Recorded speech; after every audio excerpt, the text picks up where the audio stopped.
Oke, kita akan bahas latihan tentang asam dan basa. Seperti biasa nanti satu video akan saya rekam untuk pembahasan 10 soal ya, supaya nggak terlalu panjang. Oke, nomor 1, yang termasuk basa bervalensi 1 adalah, ini berarti basa yang menghasilkan ion OH- 1 ion per molekulnya. Jadi valensi pada basa itu terlihat dari jumlah ion OH- yang dihasilkan per molekulnya. Yang pertama kita punya kalium hidroksida. Kalium hidroksida itu rumus molekulnya KOH. Kalsium hidroksida, kita ingat kalsium muatannya 2+. Jadi jumlah ion OH per molekulnya ada 2. Natrium hidroksida, ini basa bervalensi 1 ya. Aluminium muatannya 3+. Jadi 1 ion aluminium itu akan berpasangan dengan 3 ion OH-. Jadi yang termasuk basa bervalensi 1 adalah kalium hidroksida dan natrium hidroksida. Nomor 2, diketahui trayek perubahan pH dan warna beberapa indikator asam basa serta hasil uji pada larutan yang tidak diketahui pH-nya. Nah, kita lihat hasil uji yang pertama. Larutan yang tidak diketahui pH-nya ini kalau diuji dengan metil merah, dia memberikan warna merah. Berarti pH larutan ini kita simpulkan adalah di bawah 4,4. Nah, jadi saya akan gambar garis bilangan di sini. Kita gambarkan daerah pH-nya kurang dari 4,4. Seperti ini. Yang kedua, dengan metil jingga dia memberikan warna orange. Berarti pH-nya itu di antara 3,1 sampai 4,4. Nah, jadi kurang lebih nanti daerahnya di sebelah sini 3,1 sampai 4,4. Berikutnya dengan bromtimol biru warnanya kuning. Berarti pH-nya di bawah 6,0. Jadi kalau digambar kurang lebih di situ letaknya 6,0. pH larutannya memenuhi daerah yang lebih kiri daripada 6,0. Nah, dengan phenolphthalein katanya tidak berwarna. Berarti pH-nya di bawah 8,3.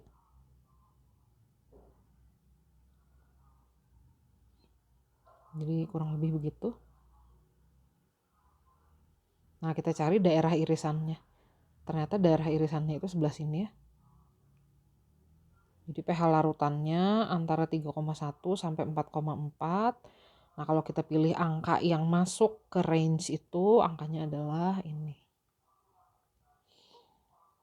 Oke, nomor 3. Menurut Bronsted-Lowry, fungsi spesi yang salah adalah, nah kita lihat dulu di sini, ada 2 pasang asam basa konjugasi. Pasangan yang pertama ini, pasangan yang kedua ini. Nah, di pasangan yang pertama, CH3COOH2+ itu memiliki H yang lebih banyak, jadi berpotensi mendonorkan H+. Jadi, dia bertindak sebagai asam. Sedangkan pasangannya, ini adalah basa konjugasi. Pasangan yang kedua, di sini H2O dan H3O+.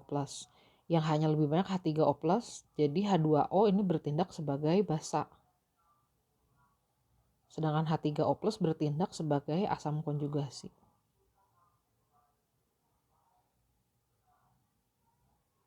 Jadi pernyataan yang salah yang mana nih? Pernyataan pertama ini betul.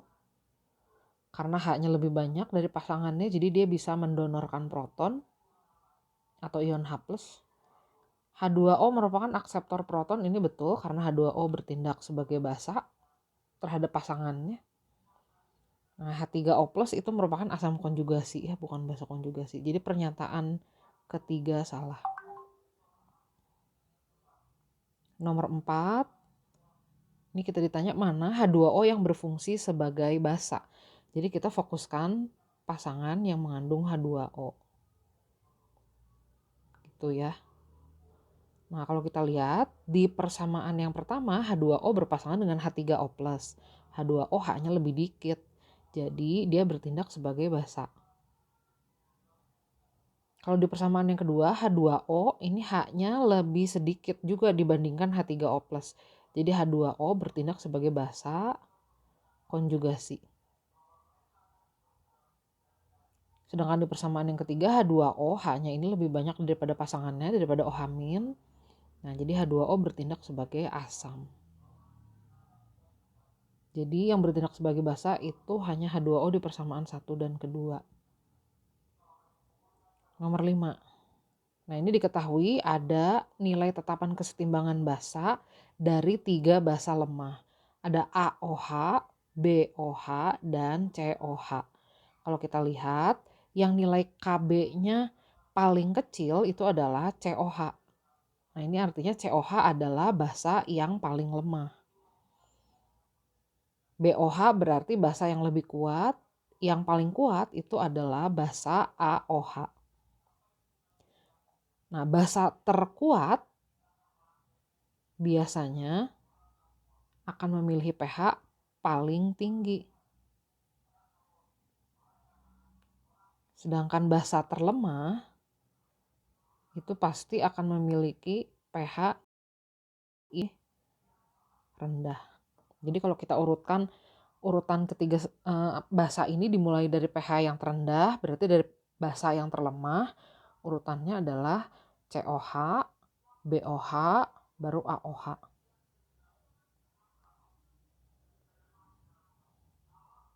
Berikutnya kita punya 1 ml asam sulfat 98% diencerkan hingga volumenya menjadi 1,8 liter. Nah, kita ditanya berapa pH larutan setelah pengenceran. Sebelum pengenceran kita sebut aja konsentrasinya M1. Nah, kita belum tahu konsentrasinya dalam satuan molar, kita punyanya dalam satuan persen. Jadi kita konversi dulu. Ingat ada rumus yang dulu pernah kita pakai, yang pernah kita turunkan, cara mengkonversi dari satuan persen ke molar. Nah, persentasenya 98 dikali 10 dikali massa jenisnya kebetulan 1,8 gram per mililiter. MR-nya 98 juga. Nah, jadi konsentrasi H2SO4 pada keadaan pekatnya adalah 18 molar. Larutan ini kemudian diencerkan. Ingat dalam pengenceran jumlah mol zat terlarut tetap, jadi berlaku persamaan ini. Mula-mula volumenya adalah 1 ml. Diencerkan hingga volumenya menjadi 1,8 liter. Nah, 1,8 liter itu adalah 1800 ml. Jadi kita akan memperoleh konsentrasinya setelah diencerkan itu adalah 1 dikali 10 pangkat min 2 molar. Nah, H2SO4 ini adalah asam kuat bervalensi 2. Seluruh H2SO4 terurai menjadi ion H+ dan ion SO4 2-. Nah, kalau konsentrasi asamnya 1 dikali 10 pangkat min 2 molar, berarti konsentrasi ion H+-nya 2 kali lipat konsentrasi asamnya pasti. Atau bisa kita hitung dengan rumus yang sudah kita pernah turunkan juga ini. Jadi konsentrasi ion H+-nya adalah 2 dikali 1 dikali 10 pangkat min 2. Nah, pH-nya min log H+, jadi 2 dikurangi log 2. Log 2 kan 0,3 ya. Jadi pH larutannya menjadi 1,7. Nomor 7. Suatu indikator memberikan warna yang sama ketika diteteskan ke dalam larutan asam lemah HX dan HNO3. Nah, kalau memberikan warna yang sama berarti artinya pH HX itu akan sama dengan pH HNO3. Karena menghasilkan warna yang sama ya. Atau dengan kata lain konsentrasi ion H+ pada kedua asam ini sama. HX ini adalah asam lemah. Jadi kita bisa menghitung konsentrasi ion H+-nya dengan cara mengalihkan derajat ionisasinya dan molaritasnya. Kalau HNO3 ini adalah asam kuat. Jadi kita menghitung konsentrasi ion H+-nya dengan persamaan ini. Nah, kita ditanya alfa kebetulan. Derajat ionisasi dari asam lemah HX. HNO3-nya 2 dikali 10 pangkat min 4 molar, valensi HNO3-nya 1. Jadi alfanya adalah 2 dikali 10 pangkat min 4 dibagi 0,2. Jadi alfanya 1 dikali 10 pangkat min 3. Atau kalau mau dinyatakan dalam persen kita kalikan 100 aja. jadi 0,1%. Nomor 8, asam lemah HX 2 molar memiliki pH sama dengan 4. Jika diencerkan hingga volumenya menjadi 100 kali lipat volume mula-mula, maka pH-nya menjadi, nah kita lihat dulu, pertama asam lemah ini dalam konsentrasi 2 molar, dia pH-nya 4. Berarti konsentrasi ion H plusnya 1 dikali 10 pangkat min 4 molar. Konsentrasi ion H plus dari suatu asam lemah bisa kita peroleh dengan cara seperti ini. Jadi kalau kita hitung kita bisa dapat tetapan kesetimbangan asamnya. Mula-mula 2 molar ya konsentrasinya. Jadi kita dapat Ka-nya itu adalah 0,5 dikali 10 pangkat min 8. Itu kedua ruas dikuadratkan, terus dihitung Ka-nya. Nah kemudian asam ini diencerkan. Mula-mula konsentrasinya 2 molar, volumenya kita anggap V1, diencerkan hingga volumenya menjadi 100 kali lipat volume mula-mula. Jadi kita anggap aja ini 100 V1. Jadi kita akan dapat M2-nya adalah 2 dikali 10 pangkat min 2 molar. Nah sekarang kita hitung konsentrasi ion H plus setelah pengenceran. Nilai Ka-nya akan tetap, kita masukkan lagi, gini. Jadi konsentrasi ion H plusnya 1 dikali 10 pangkat min 5. Nah pH-nya setelah pengenceran itu akan menjadi 5. Atau kita bisa hitung dengan cara lain. Nah karena kita mengencerkan larutan asam ini 100 kali, berarti pH asam ini akan naik 2 skala dengan anggapan setiap pengenceran 10 kali pH larutan asam lemah itu akan naik setengah skala. pH larutan asam lemah itu akan naik setengah skala. Kalau diencerkannya 100 kali berarti pH-nya akan naik setengah skala lagi. Jadi tadinya pH-nya 4. Kalau diencerkan 10 kali lipat, nanti dia jadi 4,5 pH-nya. Kalau diencerkan 10 kali lipat lagi atau menjadi 100 kali lipat dari awal, pH-nya akan naik 1 skala. Nah ini kalau mau dihitung dengan cara singkat. Kalau cara yang saya tulis dengan warna biru, ini adalah cara yang cara yang panjangnya. Seperti itu. Ini kayaknya nggak ada pilihannya ya. Udah nggak apa-apa, biar aja seperti itu. Nomor 9, 500 ml asam sulfat 0,2 molar dicampurkan dengan larutan natrium hidroksida 0,2 molar. pH campuran yang terbentuk adalah berapa? Nah ini di sini kita mencampurkan asam dengan basa. Kalau asam dicampurkan dengan basa, nanti yang terjadi adalah terjadi pertukaran pasangan anion kation. Na di sini nanti akan jadi berpasangan dengan SO4, membentuk Na2SO4. H nanti akan jadi berpasangan dengan OH, akan menghasilkan air. Nah persamaan ini kalau disetarakan jadi begini. Asamnya 500 ml 0,2 molar, berarti kalau kita kalikan asamnya mula-mula 100 milimol, basanya 200 dikali 0,2 molar, jumlah molnya 20 milimol. Mula-mula asumsi kita belum terjadi reaksi.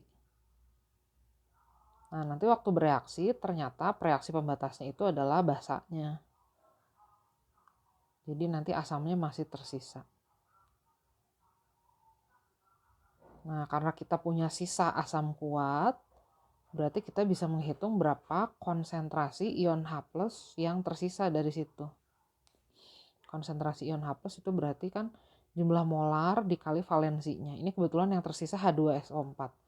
Molaritasnya berarti jumlah mol yang tersisa yaitu 90 milimol ini dibagi volume totalnya. Volume totalnya berarti 500 ditambah 100. 600 ml. Valensinya 2. Jadi konsentrasi ion H+ kita dapat Di sini adalah 18/60. Atau kalau kita sederhanakan ini jadi 3/10 ya. 3/10 molar. Berarti pH-nya ini kan 3 dikali 10 pangkat min 1 ya. 1 dikurangi log 3. Log 3-nya 0,5. Jadi pH-nya menjadi 0,5. Nah, ini campuran asam dan basa saling bereaksi, jadi nanti yang terjadi seperti ini. Nomor 10, ini merupakan data hasil titrasi yang dilakukan untuk menghitung konsentrasi larutan asam asetat. Nah, pada saat titrasi itu akan berhenti kalau asam dan basa keduanya habis atau diperoleh titik ekivalen. Ya biasanya titrasi akan berhenti saat titik akhir titrasi. Jadi mungkin sesaat setelah titik ekivalen. Jadi nggak terlalu jauh dari titik ekivalennya. Nah, pada saat titik ekivalen, jumlah mol asam dan basa yang bereaksi itu kebetulan jadinya ekivalen ya karena keduanya habis. Atau kita bisa menggunakan cara seperti ini langsung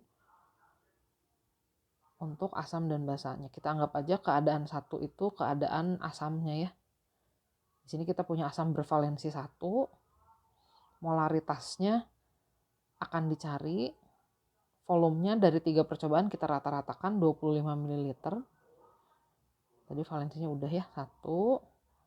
Basanya 0,2 molar konsentrasinya.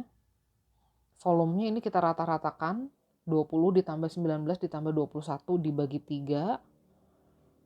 20 ml ya, valensinya 1.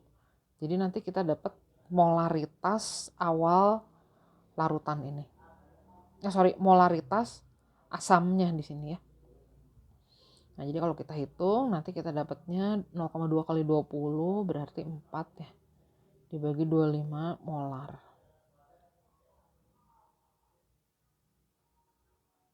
Jadi 4/25 0,16 ya.